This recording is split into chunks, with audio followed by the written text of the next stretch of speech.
Pence back at the negotiating table this weekend, but given the rhetoric today, is it possible the sides can get closer? We do not believe that the government should be shut down and the people of this country held hostage just for a political purpose that the president has right now. It takes two to tango in this town. I could just as easily say that it's the Democrats' refusal to give the necessary money for border security.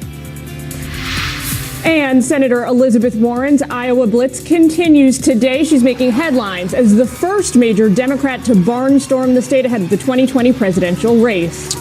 And Houston police arrested in the drive-by killing of a 7-year-old girl.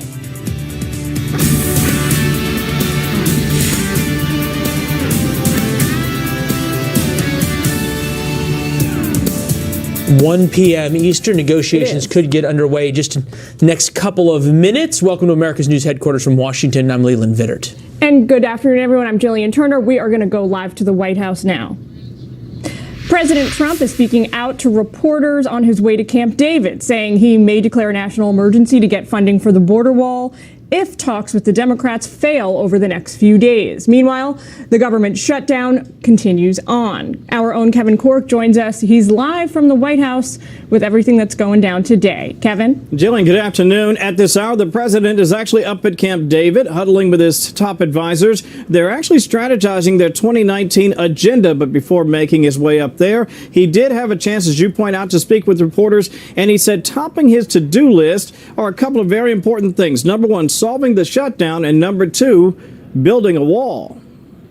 I intend to call the head of United States Steel and a couple of other of our great steel companies to have them come up with a plate or a design of a beautiful steel product, which we now make here, and we'll use that as our barrier. If you go back to the year 2000, we have thousands of people that have been killed by illegal immigration, by people coming into the country illegally and killing our citizens. We can't have it.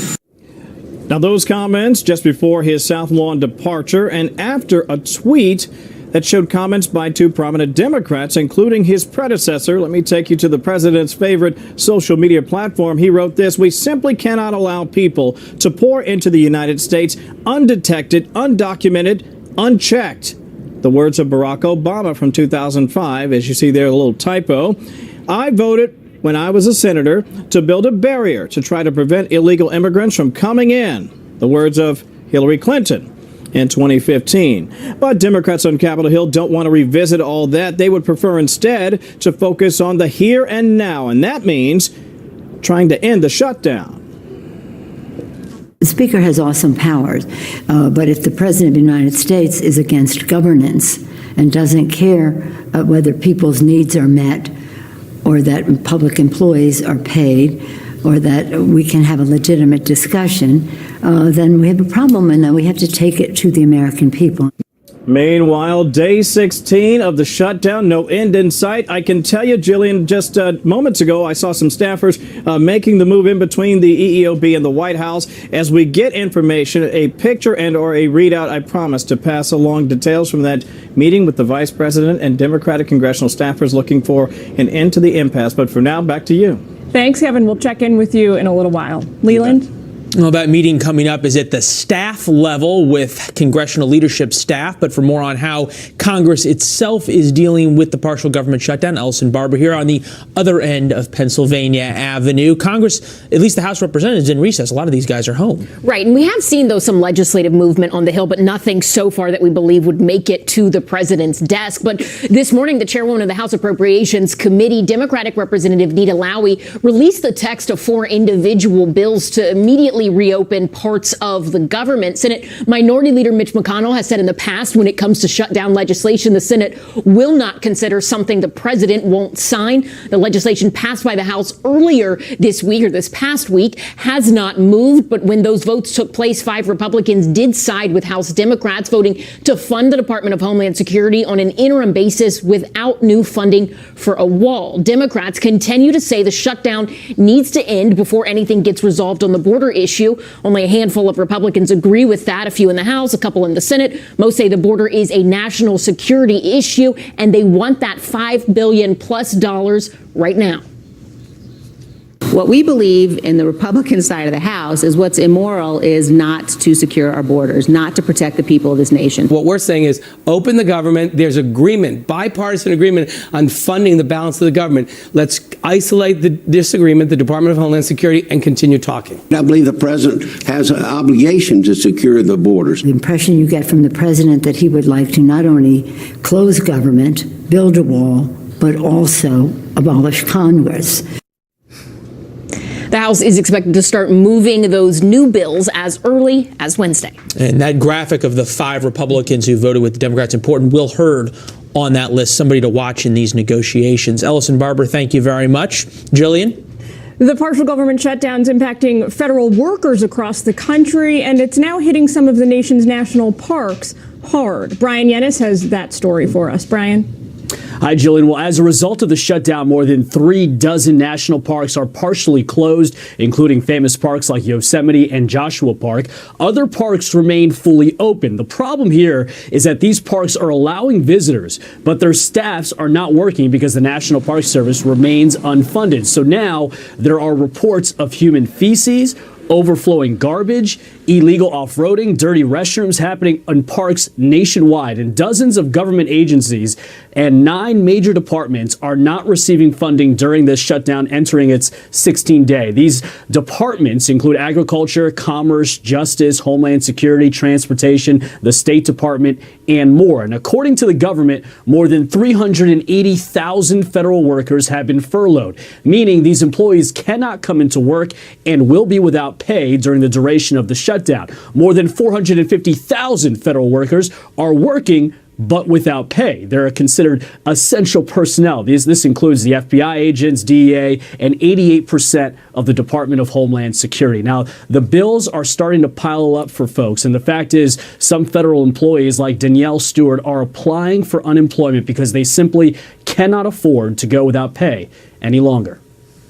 Border wall, fine. Not a problem. I mean, they do it, they don't. Not a problem. All I want to do is make sure that the people in my family, the people I love, the people I know are taken care of. The Transportation Security Administration says there's been an increase in TSA baggage and passenger screeners calling out sick. 150 TSA workers at JFK called out Friday. 3 times as many call-outs as normal were reported at Dallas-Fort Worth International Airport. TSA workers have to come into work despite not being paid. They're deemed essential personnel. The TSA says the impact on wait times has been minimal so far. Meantime, some private local businesses in Oklahoma dependent on federal employees traveling and spending their money, well, they say they can't take much of this shutdown any longer. They're going to lose revenue. Whenever you shut off that many people, there's going to be a huge bleed-off effect. Jillian, businesses are downsizing staff, and many of these business owners say if this shutdown goes into a month or more, it could be devastating. Jillian. Thanks, Brian. Yep. You can only imagine we're going to start seeing a lot more of those stories in terms of government workers affected by this. We bring in with that Debbie Dingell, the gentlewoman from Michigan. It's nice to see you, ma'am. Appreciate it. Good afternoon, Debbie. Thanks for joining us. Hello to both of you. As we look at this, and you take into account Brian's reporting, back in 2006, as the president pointed, 64 Democrats in the House, 26 senators voted for the Defense Security Act. Is it really worth having all these people furloughed over $5 billion for a fence, a wall, a physical barrier, call it whatever you want? Is the political victory worth it right now? You know what? I don't think anybody's winning right now. Republicans aren't winning, Democrats aren't winning, and the American people aren't winning. I think President Trump, you and I have had long discussions before about why President Trump got elected. Well, a lot of people, I think, voted for him 2 years ago because they were tired of partisan bickering. I'm home. I came home this weekend. I, could get on a plane in 2 seconds if we could ever reach an agreement. And people are mad. They're just, the fact of the matter is they're beginning to feel the impact. This is impacting real people's lives. These are public servants. servant. You and I have a deep love for the great state of Michigan as well, and the people there. When I was home last over the summer and talked to folks, immigration was still a big issue for them. They even though Michigan isn't a border state, they treat it as such. They said this was a big issue, and a lot of folks I talked to, red and blue, talked about their desire to have a fence, a wall, or something, quote unquote, to stop illegal immigration. You hearing the same thing? If so, why haven't Democrats heard the message? Well, I'm going to tell you, I think President Trump's not hearing the message either. I think people, I don't think that there's anybody that doesn't want to keep this nation safe. It's how do we do it in the most effective way? And you were in this state, it's a state that's very rich in its diversity of immigration. My hometown of Dearborn has Lebanese and Yemenis and a lot of different people, but we need comprehensive immigration reform, and we need to get back in the room and be talking about this. But the way that this is being done right now, the president has dug in. I will say that what I don't understand is when the Senate passed a bill 2 weeks ago that was identical to a bill that passed the House, both of them, the Senate passed it 98-2. Why can't we reopen the government? All right, Congresswoman, you say that this is a liability for the president, but it's also true now that Nancy Pelosi is in place, Democrats have the House. The longer this goes on, the shutdown, the more of a liability this is for Democrats. The buck stops with them now. Nancy Pelosi is the one that can make a deal. The president has already shown he's willing to kind of back down off that $5.5 billion mark last week. Democrats said no. Okay, so let me ask you this question. Why is it, first of all, I've said to you, I said when we started this, that it's a pox in everybody's houses. Though the president could sign a bill that passed the Senate 98-2, that passed the House this week, and he's refusing to do it. Why can't we fund the departments through the rest of this year, the other departments, extend Homeland Security until February 8th and get in the room and negotiate the answer to that question is because nothing seems to get done in Washington without some kind of pain and deadline. You talk about comprehensive immigration reform. They've been talking about that in Congress since the early mid 2000s. 2006 is when the Defense Security Act came through. And yet no one has been able to come up with that deal. And it seems as though just kicking the can down the road 2 weeks a month, 2 weeks a month ends up with nothing getting done, precisely nothing. So why would this time be any different if all of a sudden the president signed the bills you're talking about? So I'm going to say several things. First of all, members are home. The Christmas vacation, a lot of people didn't feel the impact of this government shutdown. But a lot of Republicans are going to start feeling the impact of this as you even talk about the IRS and tax returns not being there. Real people are being impacted by this. The sky's as safe as they've been. These TSA agents have been working without pay, and they talked to me about it when I went to Washington last week, let alone when I returned back home this weekend. I think we got to get back in the room. And I also think you've got Republicans have been coming and talking to me and saying, do you think that we can find a way to start to move this? You've got a freshman class. They all met this weekend. We got a memo from them. They are anxious. They want to do something. They know we need comprehensive immigration reform. It's time for us. I think we got a big election coming in 2 years. The American people are going to hold people. Before we move on to 2020, I just want to ask you, so your colleague, Congresswoman, the new chairman of the House Armed Services Committee, said this morning that the president is empowered to declare a national emergency as a means to getting funding to build the border wall. He said it's perfectly within his presidential powers. What say you to that? But I also think I heard him say, but it will very likely be challenged in the courts. But that he is well within his sort of legal jurisdiction there. You know, in terms of what's on paper, the onus would then be on someone to challenge him. Well, I suspect someone would challenge him. And the fact of the matter is, I would like to see the president say we need to reopen government. We need to talk about the border, but we got a lot of people that are being impacted by this government being closed. I think he's far too callous about what the implications are for working people across this country and the millions of people that it is impacting. I think our leadership has to be as sensitive to that as well.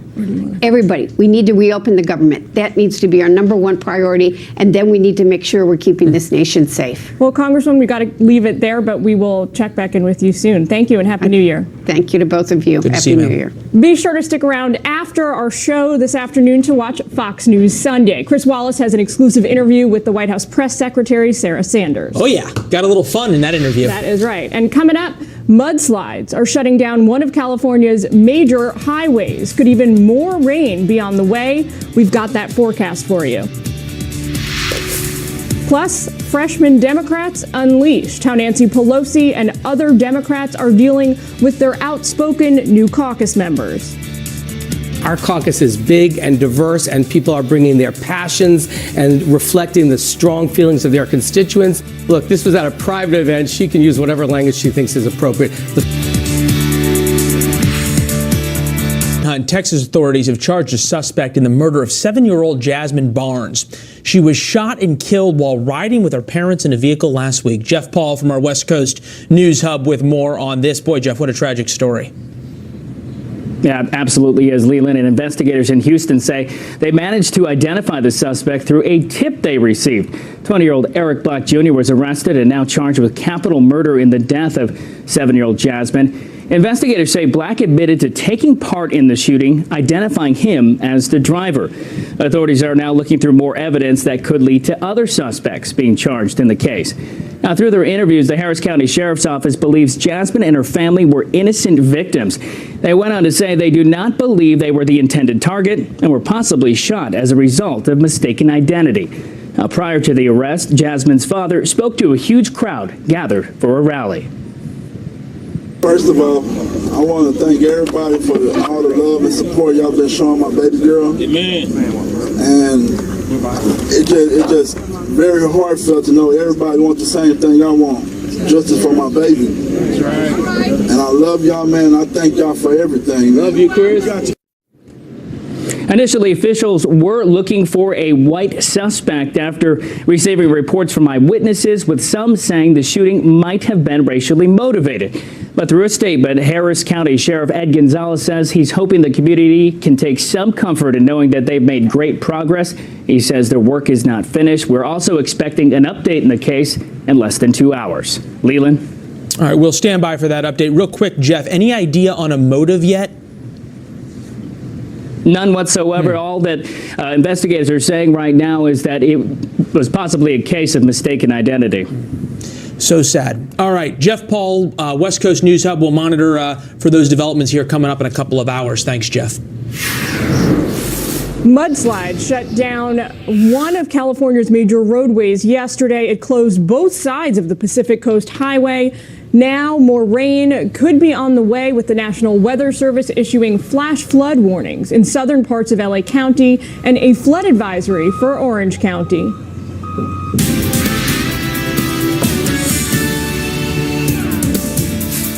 Syrian Democratic Forces say 2 Americans were among 5 foreign ISIS fighters captured in eastern Syria. The pair has been identified as Warren Christopher Clark and Zaid Abed al-Hamid, both of whom are originally from the United States. Pentagon spokesman Commander Sean Robertson says this incident is now under investigation. Also says the Pentagon cannot confirm any of the information at this time. It's a big weekend this week, and this entire week, Leland, actually, for all of these terrorist foreign fighters being captured. We know that somebody was shot, and one of al-Qaeda's top commanders was shot by a drone inside Yemen. That was a big deal. We also know Secretary of State Mike Pompeo is set to leave Tuesday for a week-long trip to the Middle East. He'll meet with key partners in the region. He's going to be stopping in Jordan, Egypt, the UAE, Saudi Arabia, Oman, and Kuwait. That's quite an epic trip. And it's interesting that he is heading back there. President Trump has already visited the Middle East, some of these countries. He's going to be visiting Saudi Arabia for a second time. No, you think about it, John Bolton is there right now in Israel. Prime Minister Netanyahu there on the right. John Bolton is in Israel right now and then heads to Turkey. Bolton sort of, you couldn't say really walking back President Trump's Syria policy, but clarifying, if you will, that the United States is going to stay true to the mission inside of Syria against ISIS.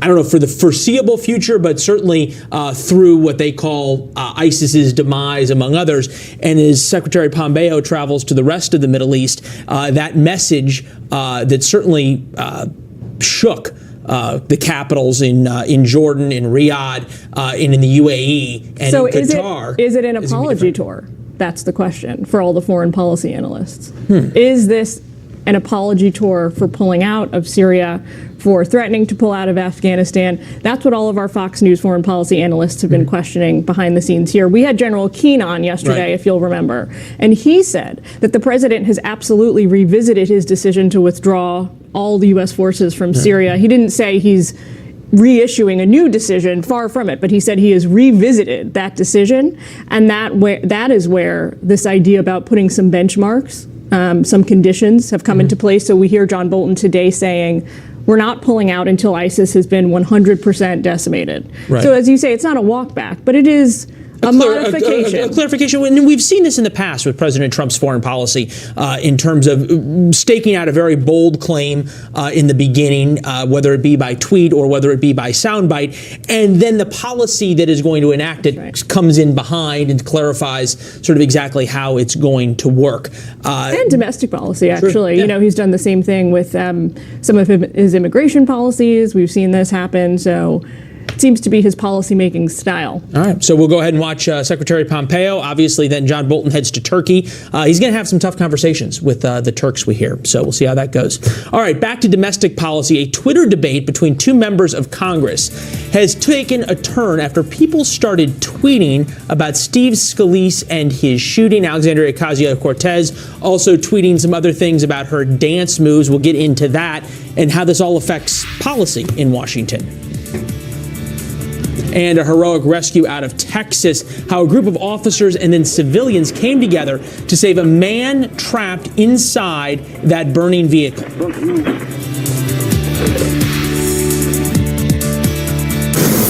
And a Fox News alert, 2020 underway. Live pictures of Acne, Iowa, 12:30 Central Time.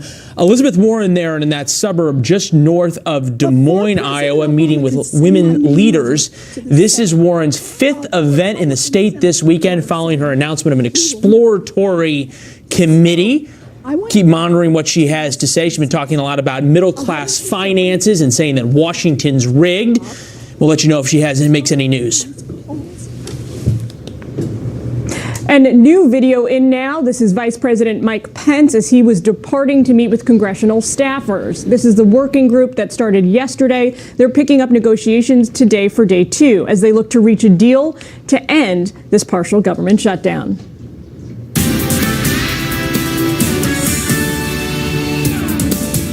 And a Twitter debate between two members of Congress gets out of control when people tweet some harsh words against Congressman Scalise. Garrett Tenney joins us now. He's got the latest. Garrett, what can you tell us about this? Well, Twitter is the best place for us to solve the nation's problems, as we know. Obviously.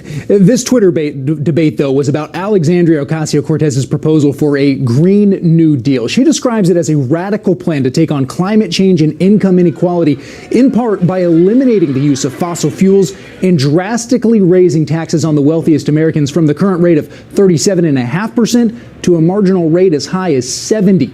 On Twitter, House Minority Whip Steve Scalise criticized the plan, saying Republicans want Americans to keep more of their money while Democrats want to, quote, take away 70% of your income and give it to leftist fantasy programs. Well, Ocasio-Cortez fired back, tweeting, "You're the GOP Minority Whip. How do you not know how marginal tax rates work? Oh, that's right. Almost forgot. GOP works for the corporate CEOs showering themselves in multi-million-dollar bonuses, not the actual working people whose wages and health care they're ripping off for profit." The debate then took a dark turn when some of her followers went after Scalise by referencing the 2017 shooting in which he nearly lost his life. One user wrote, "She's got better aim than the shooter, James Hodgkinson, that's for sure." Another urged her to, quote, kick Scalise's cane. Well, with that, Scalise ended the online debate, tweeting, "Happy to continue this debate on the floor of the People's House, but it's clearly not productive to engage here with some of your radical followers. Hashtag stay classy." Now, there is certain to be a lot of debate about this in the months and years ahead. The Green New Deal is a priority for the progressive wave of freshman lawmakers that just took office, so they plan to push for it on Capitol Hill as well as on the campaign trail, at least on the Democratic side in 2020. I guess sometimes it really is just better and safer to put the phone down once in a while. On Capitol Hill, at the White House, all over the place. Garrett, thanks so much. You got it. Leland? All right, joining us now, talk radio host Richard Eads, Ross Kaminsky. Gentlemen, appreciate you being here. We'll see if we can't keep the discussion more civil than it gets on Twitter sometimes. To that point, Ross, reasonable people can agree that the language that is being used at times by both sides has gone beyond the pale. The base loves it. I'm wondering, though, out in Denver where you are and in Colorado, as your listeners call, anybody frustrated that stuff still isn't getting done on Capitol Hill while everybody snipes at each other? You know, Leland, and thanks for having me. It's great to talk to you in 2019. I would say that radio listeners tend to be the base of their parties in a lot of ways. Where I'm hearing more pushback is just out, talking to someone in line at the supermarket or staff here at the TV station who I was just talking to, who are saying things like, they should worry about opening the government before they start talking about impeachment. I do think that most real people in the real world, they're used to this incivility, and they don't really care so much about whether someone's insulting someone else. They just care about whether they're getting the job done. Richard, does the incivility keep the job from getting done? I think sometimes, and thank you for having us on today, and good morning from Santa Fe. I think sometimes it does, because we're talking about it. They're talking about it on Capitol Hill. Social media is talking about it. Radio's talking about it. Television's talking about it. Once again, rather than talking about the issues. Here in New Mexico, where we are impacted, the state most impacted in the country by the government shutdown, 23 tribes being severely impacted. I mean, these are the things that we need to be dealing with rather than vitriol on social media. For our viewers who aren't as familiar with what you just brought up, 23 tribes, Indian tribes now that don't have money to pay teachers, to pay for health care, to pay for food stamps, and the like. You're also, though, Richard, and it's fair to say, impacted by the flood of illegal immigration across the border. People are going to debate the numbers back and forth, but when it comes to this issue of government shutdown, I'm wondering in New Mexico if there's not this dichotomy of a lot of people also saying, look, call it a fence, call it a wall, whatever it is, but we need to deal with what's happening at the border. Well, we have a fence. We have a fence down near Las Cruces and Santa Teresa and Columbus and even over towards Antelope Wells. We do have a fence. It works to a point. Here's the facts, Leland. I mean, we need to concentrate on actually what is happening. You can get more information from testimony this week, not testimony in Capitol Hill, testimony in New York City in the trial of El Chapo Guzman about what the real threat is, where we need to focus on interdiction, and it is not coming across the border. You can listen to the alleged narco-terrorist El Chapo, and you can hear in the testimony in his trial where the drugs are coming across by the ton. It is not coming across with people walking across the border. I'm glad you got the alleged part in there, because he hasn't been convicted yet. Ross, your thoughts on this? Can Republicans figure out a way to leverage what Richard's been talking about here, and also sell the idea that in order to stop the threat of drugs, you need a fence? I think that they can, if Donald Trump will start broadening the conversation a little bit. Every time he keeps coming back to a concrete wall, he hurts his own position. I think that, broadly speaking, the public is in favor of more border security, and Trump has kind of boxed himself in between the wall and those 15 minutes with Chuck and Nancy where he said he would take ownership of the shutdown. He has now given Democrats, who are more interested in a political victory than good policy for the country, all the reason they need to do what they're doing now. Richard, this brings up an interesting point. You said that there's a fence down in southern New Mexico where you are on the border, and that to a certain extent it works. People have a tougher time climbing over fences than they do walking across a piece of sand where there's no fence. That is an indisputed fact. At the same time, you have Democrats, Nancy Pelosi, not the most extreme part of her caucus saying not $1 for a wall, or not $1 for what President Trump wants to build, and the wall is immoral, quote unquote. So does that mean that the fence down in southern New Mexico is immoral as well, and the government should just take it down?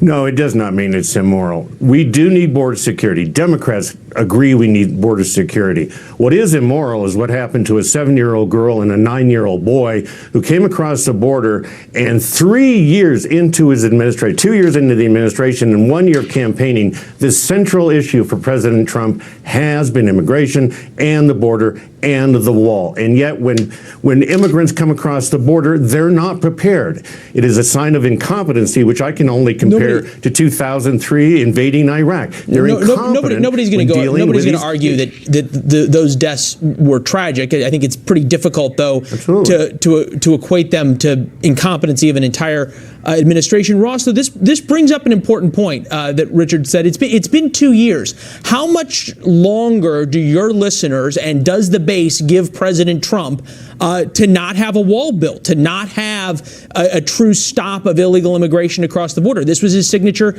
domestic policy issue. Republicans controlled the House, the Senate, and the White House for 2 years.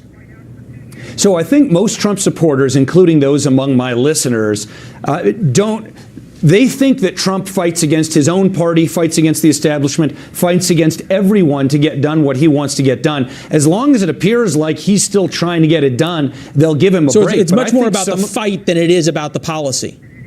For now.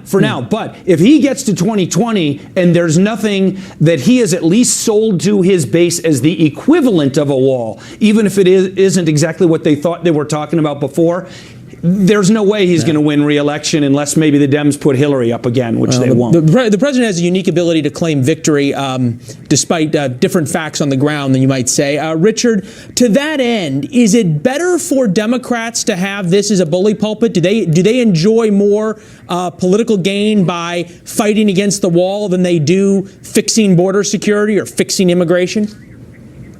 No, I don't believe so, Leland. I believe the Democrats, either the new Democrats or the Democrats in the House and the Senate, would like to get to the business. They want to communicate, they want to legislate, and they want to investigate. How can you say that? You have one freshman up there saying on day one all she cares about is impeaching.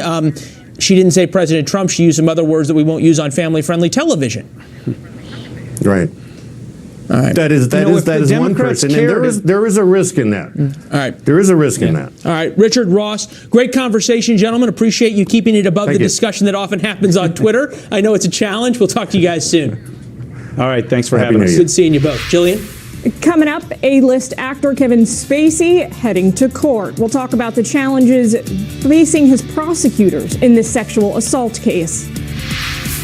And the call of duty. A dashcam video captures police officers and civilians rushing to the scene of a burning car. They took action to save lives. We'll tell you all about that next. Police officers as well as civilians working together to save a Texas man from a burning vehicle. The 70-year-old was trapped inside the flames when this group rushed to flip the car over together. Police are saying he wouldn't have survived this incident without help from this group.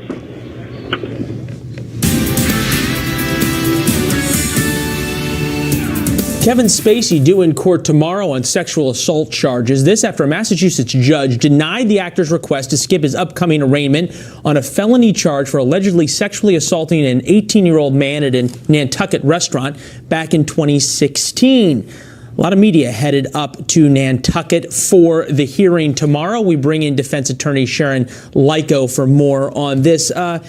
Sharon, aside from the media circus tomorrow outside the courtroom, we're going to actually learn anything more about these charges?